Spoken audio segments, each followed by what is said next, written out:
It's Thursday, July 20th. I'm Scott Squires, and this is SaltWire Today.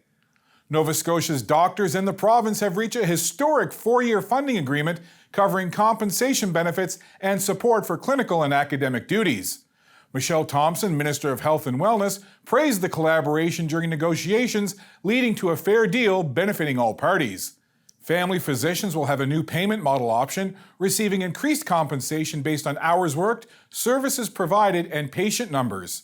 Fee-for-service physicians will qualify for grants and annual payments tied to patient numbers. The agreements also facilitate hiring of allied healthcare providers. Investments will improve access to specialty services, reduce surgical wait lists, support physician training, recruitment, and retention.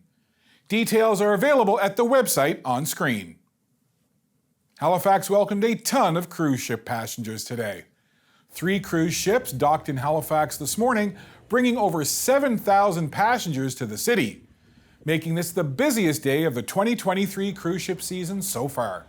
The Liberty of the Seas, Zaandam, and Zuiderdam all arrived early this morning with passengers anxious to take to the area and spend their money.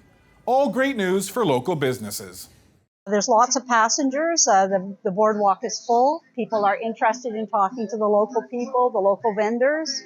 So it's pretty good. Between the cruise ship passengers and the games that are in town, the North American Indigenous Games, there's been really good flow on the boardwalk. And yes, it's very important for us to have people coming in and events going on. It makes business good. It's been frantic, 8,000 passengers, and that's not counting the crew.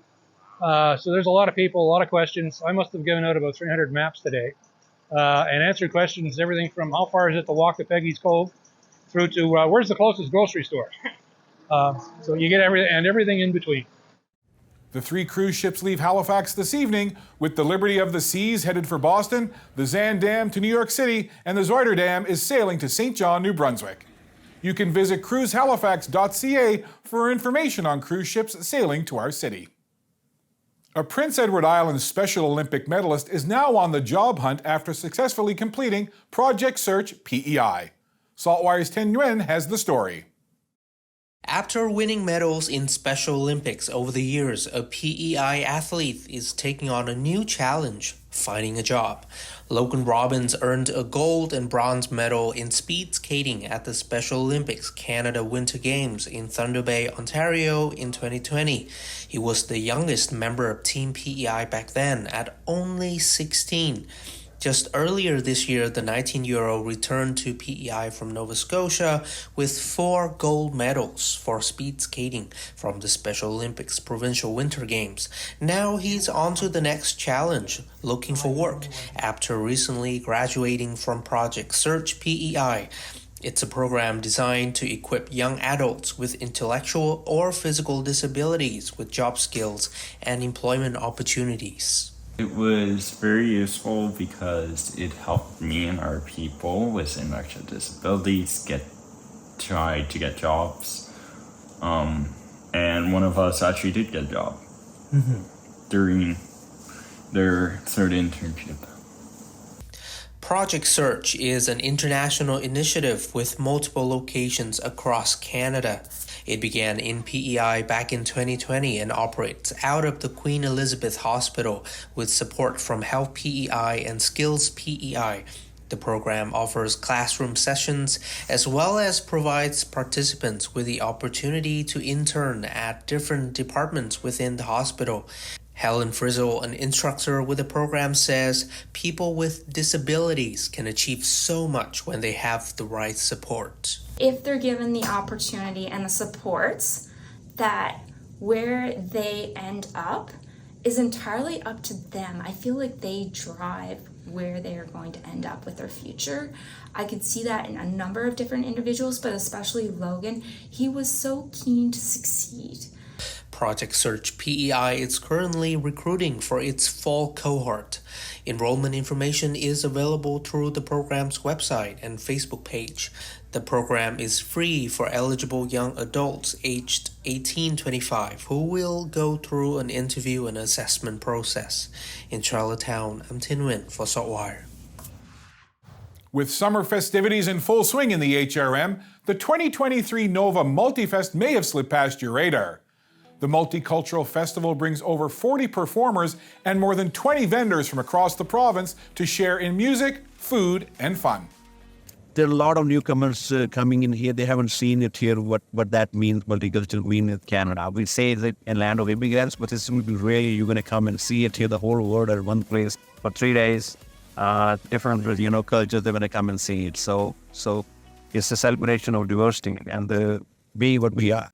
Multifest begins tomorrow at Alderney Landing and will continue through the weekend. Let's walk over to Point Pleasant Park to check in with our weather specialist, Allister Aalders. Allister?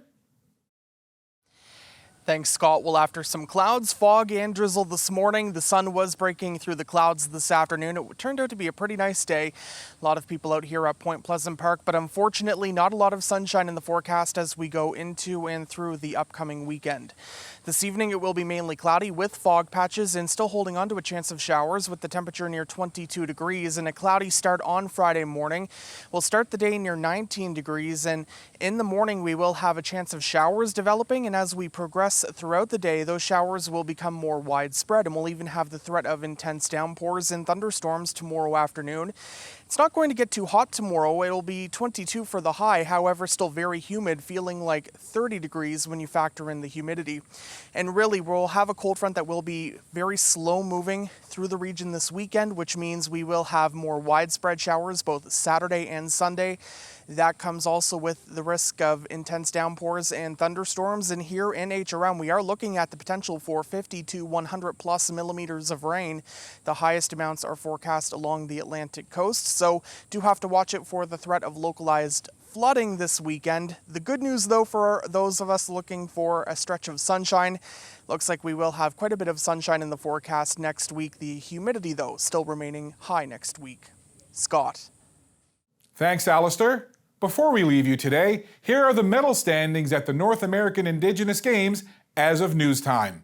Saskatchewan leads the way with 25 medals, and for the Atlantic region, host Nova Scotia has 5, Newfoundland and Labrador with 4, New Brunswick has 2 medals, and Prince Edward Island has yet to hit the podium. That's all for now. For more video, audio, and articles, stay tuned to saltwire.com, and of course, you can find us on socials. I'm Scott Squires. Thanks for spending some time with SaltWire today. And from the wise words of my dad, if you have something nice to say, why wait? Say it. Let's do this again tomorrow. Bye for now.